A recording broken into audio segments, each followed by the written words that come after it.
and things like Yes. that, which I feel like is a great concept. Yeah. But the question is, do you think men and women both having high body counts like is the same thing? No, they're both bad, but men deal with different sexual temptation than women. It's much easier for a woman to say no to sex than a man. Much easier. So which one do you think is worse? It depends what I mean by what worse for them. It's actually worse for the female, psychologically. Right. Worse, like worse from an outside judgment standpoint. I mean, it's probably a tie. I mean, but they're worse for different reasons. So the man has a much harder time restraining sexual impulse than a female. Right, but it's also a fact that when a woman has a high body count, they become less desirable in the eyes of a man. I don't know if that's not a good thing or a bad thing. It's just reality. Right. So on the contrary to that, if a man is a virgin, especially in the generation we live in, yes. Why are we not like if you're a virgin, are you going to be respected as a man? I was. I'm right, but I was a virgin until I got married. Right, but think about the majority. I had a pretty good life and good career. Like career, yes, but also, why are you sharing your sexual behavior with people? Like, that's weird. Like, why is it their business that you're a virgin or not? Like, I mean, that's like, who cares? I agree with you. I agree. But like, is the argument that you have sex because you might be like called a virgin? Like, yeah, I don't have STDs. Go to hell. Like, okay. No, I completely agree with you. But like the fact I hear the social pressure argument. Like the social pressure is, it's like if a man is a virgin especially in this dating market, right? Like, yeah, I think that's unbelievably attractive to women. I disagree. My wife's pretty beautiful. Right? Like, she's pretty desirable. Right. Would you guys agree? Yeah, Erica's pretty beautiful. I'll just tell you that if a man or a woman remains a virgin, you become insanely attractive in a time when everyone else has been shared. It's not easy. I understand that we live in a hypersexualized culture. I'm not even shaming people. I know it's difficult. But if you commit yourself to it, you should be platformed as a desirable, way to live. And again, I'm not here to humiliate. Everyone struggles and everyone has, maybe today though, if you could rededicate yourself to that way of life, it's a beautiful thing. But so what Charlie was saying is so apropos. In this day and age of hypersexuality, hyperpornography, giving to children at such an early age, and it's all around you in social media, it is tough because you're seeing kids are idolizing the wrong set of values. So instead of saying that you want to remain chaste, you want to remain virgin until you're married, you think that's a good thing, a great thing, something to strive for. People look at you and laugh at you and say, "You're crazy, you're stupid. Can't be doing that." You have to have a high body count because that's what everybody's doing. That's what everybody wants. Not true, folks. Not true. To do the hard things, that's why they're called hard. It's easy to be promiscuous. It's easy to have sex all the time. It's easy to go onto OnlyFans and set up a prostitute site. That's easy. Easy is giving in to temptation. All of those things. That's what easy's about. Easy is going with the flow, the status quo. But to stand up and say, hey, I want to save myself. I want to remain a virgin until I get married. I want to be chaste. I want that for my significant other. If we start teaching that to our children, they were doing it before. And there are a lot of cultures, folks, a lot of cultures, that do that. Hey, we're second generation over here. That's one thing that we instill in our children. No sex before marriage. After marriage, fine, but nothing before that. So there are communities, there are cultures here in America that are Americanized, but still instill that in terms of that, so you just have to realize that doing some things are going to be very hard, but that's what makes them great. That's what makes them beautiful. That's just, the way it is. Anyways, we'll welcome you one and all to the Dr. Nasir Shaikh Show. I'm your host, Dr. Nasir, and that's what we have on tap for today. We're going to continue with more from Charlie and this young man. So let's get to it right now. And again, does the innocence of being a virgin as a man, lower his masculinity? No, it actually increases his masculinity. testosterone. Actually, yeah, if you remain a virgin, that means that you have so much self-control over your animal instincts that you're like the most badass man. It's easy not to be a virgin. It's hard to be a virgin. Masculinity is doing the hard stuff, not the easy stuff. Like, I have zero respect for a 17-year-old. It's like, bro, I have all this sex with people. Like, yeah, you're nothing more than a rabbit. Yeah. No, like, good for you. Again, like, control yourself. Again, but doesn't it also come down to, if innocence raises femininity and makes a woman more attractive, wouldn't it do the opposite for a man? No, I'm saying it actually makes the man more attractive. I think virginity makes both sexes more attractive. I'm not arguing for, there's some people that are like, men should have as much sex as they want and women shouldn't. I think both should save themselves for marriage. But it's a fact that, and it's not a good fact, that if women do have a high body count, men do not find that to be attractive. Right, that's a fact. That's a fact. I completely agree with you. Yeah, and so I'm just... Uh-oh, that's a fact, Jack, right? Trigger warnings. Trigger warnings. Danger, Will Robinson. Danger, danger, danger, Will Robinson. Trigger, trigger. Why? Because a lot of feminists are going to go, oh, they're going to throw out the, dare I say it, the R word, racist. They're going to call Charlie and this man racist. They're going to call him white supremacist. You know why? Because they dared to say that women with a high body count are undesirable. That's racist. That's bigoted. That's womanphobe. But then since they can't define what a woman is, who cares what they put after it anyways? But it's going to be triggering out there, folks. Big time trigger. I just don't agree with the like opposite. the fact. Yeah, but I just don't agree with the opposite. That's okay. Yeah, I mean, but I hear all the time from young women, why can't I find a man? Well, because you've been sleeping around for the last decade. Yeah, 100%. I hear from men, why are there no good women? Well, because the women are, pseudo prostitutes, most of them, in the area. Yeah. No, again, And you say, fair. Charlie, that's not fair. What is OnlyFans? It's online prostitution. How many of you guys know girls that have OnlyFans accounts? All of you. So you all know hookers. That's what it is. How to pay for ASU. Welcome to ASU. But, What? Spot on. I was gonna ask. Yeah. We all got friends who probably like sleep around. Yeah, and I'm not trying to shame anyone that does that. Yeah. I'm trying to challenge you to be better. I want to be very clear. Do you think that's a lost cause? For, No, friendship? anyone can change at any time. I would look, if someone who's sleeping around all the time, deep down they probably are mentally tormented. If they're a man, I guarantee they're going to be accused of rape at any time by some girl that wakes up and has a different version of events.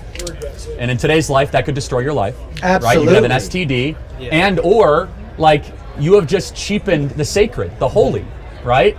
You have something holy. Why share it with like every random person at ASU, right?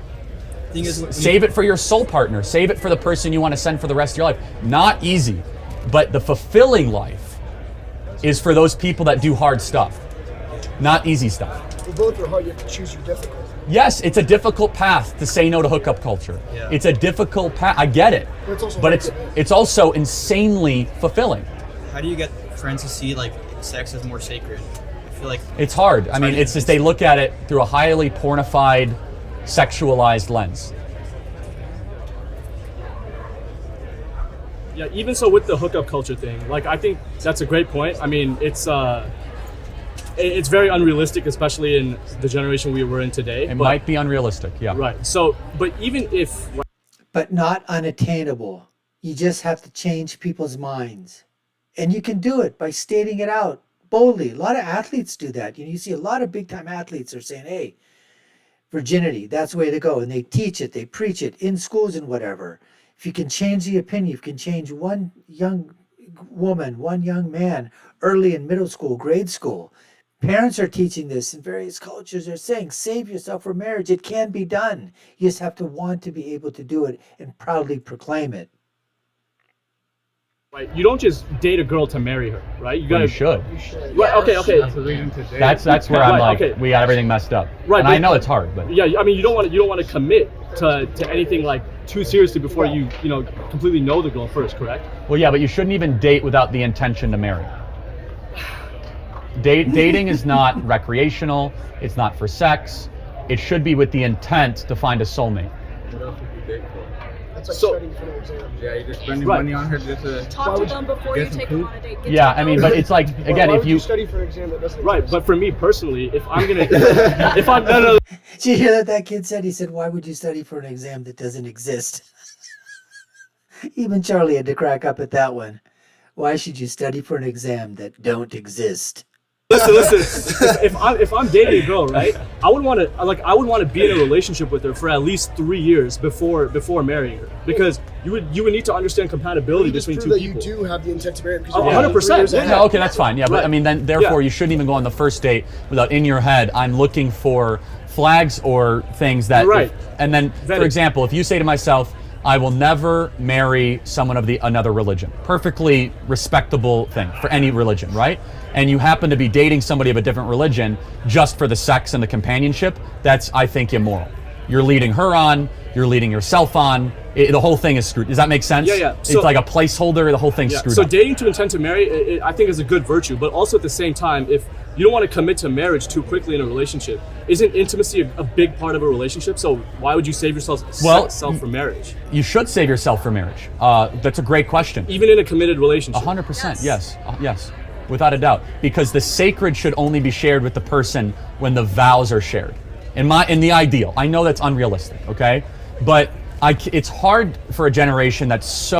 Charlie, it's not unrealistic. I'm just telling you, just take a look around.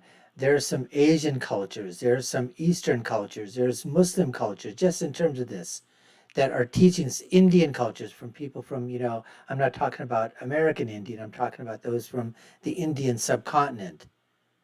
And Malaysia, Singapore, other places, other cultures, which teach this. Okay, that promiscuity is bad, that sex before marriage is bad. They teach these values in their children. So sexualized to get this, but to describe how awesome it is to not have to worry that your partner had to share that with somebody else and you didn't have to share it, that's not on. It can happen because your grandfather's generation and great grandfather's generation lived that and they lived happier and better lives. It can be done, right? Where Told you're ya. both not wondering, am I living up to a previous partner? Am I thinking about a different partner? And by the way, with women in particular, the studies show there's a chemical, there's an attachment that young ladies have as soon as they have sex with somebody, and it's very hard for young women to overcome that, right? Right. And that's where you sometimes get like ex-girlfriend syndrome. It's honestly understandable. Like biologically, they're not wired to have 15 partners, right? Yeah. Men, on the other hand, have. Trigger warning, danger, Will Robinson. Trigger warning, danger, Will Robinson. Again, Charlie's talking about women aren't wired to have multiple partners as men are. That's going to trigger a lot of feminazis, folks, a lot of them. A much easier time moving on from one partner to the other, but they should restrain their animal impulse. Yeah, I just think it comes down to the time period at the end. No, but we should speak out against. But we should say, okay, just because it's hard doesn't mean we shouldn't set the standard. It's possible, right? Yeah, there's pressure. Yeah, there's external. By the way, is this guy packing over here or whatever? It looks like Charlie's muscle, man. That's right, right? He's got his security. Is that packing? Stuff, and there's evidence to show that we can move public opinion. I'll prove it to you, okay? So, how many of you guys know people that smoke tobacco regularly? How many of your friends? Would you say a majority or a minority? A majority smoke tobacco. Like cigarettes? Yeah. Minority. Minority? Yeah. That's surprising. Okay, well my point would have been, I'm not even talking about vaping or marijuana, that's a separate issue. But if you would have went to a college campus in the 70s, I would have saw a lot of kids with cigarettes. I don't see that very often. Maybe you guys are gonna tell me wrong. We moved public opinion on cigarettes. Now, unfortunately, we now replaced it with other things. That's true. But you can get people to change behaviors, is what I'm saying. Sometimes good, sometimes bad. And we should try to challenge young men to not have sex with everything that moves. Yeah, again, that goes down to hookup culture, but I think at the end of the day, it's like, if I'm in a committed relationship with a girl. That's a better moral standard, you're right. Right, better moral standard. I agree, but it's not the ideal. You're saying the ideal is marriage. Of course it is, yes. And I think we all need to acknowledge that there is an ideal. It's not impossible, but it's very difficult, right? And again, I will go back to the approach. You took that sex and ethics course you mentioned previously, which is you need to eat to survive. You need to drink to survive. You do not need to have sex to survive. You don't. You're tempted towards it, you're drawn towards it, but you will not die, right? Right. And so I actually think it creates stronger men and women with a better ability to find their place in the world, less depression, more purpose. And by the way, all the studies show this, that couples that save themselves for marriage, they have like far less rates of alcoholism, far less rates of domestic abuse. And it could be a sampling error because you're like, oh, it's not fair because those are the people that actually have more disciplined lives. Or maybe did they develop discipline by saying no to the thing that they were most tempted to do? Wow, wow, wow, wow. That was a great, great discussion. One of the really nice ones from, Turning Point USA and Campus Reform when they do these. That young man, so respectful, asking the questions, very, deliberate questions. Okay, they have a lot of, moral implications. Respectful of Charlie always being Charlie. The crowd was respectful of that young man. They allow him to ask the questions, not a bunch of, hooting and hollering and, trying to cut him off or, tell him to shut up. Not a lot of demonstrations out there for Charlie to get off the campus. So all in all, a very, very, very nice discussion on a topic that I think is going to start to play out more and more as, we go forward here. What is a better life? The life of OnlyFans or the life of you finding that soulmate and that you and her or her and you, boys and girls, have saved themselves? What if you could teach that thing to every child out there, folks? And as I said before, many, many cultures around the world and in the United States of America that are second, third, even fourth generation, they do teach that to the kids. These are values, folks. These are values. They're human values. Anyways, we appreciate the time that you took to watch us. You're watching the Dr. Nasir Shaikh Show. I've been your host, Dr. Nasir. If you haven't done so already, subscribe to the channel, like, share, and follow us. Let us know what you think. Check out our links above and below. My final thought, as always, when you're right, and when you're left, you're wrong. Until next time, folks, take care and stay safe.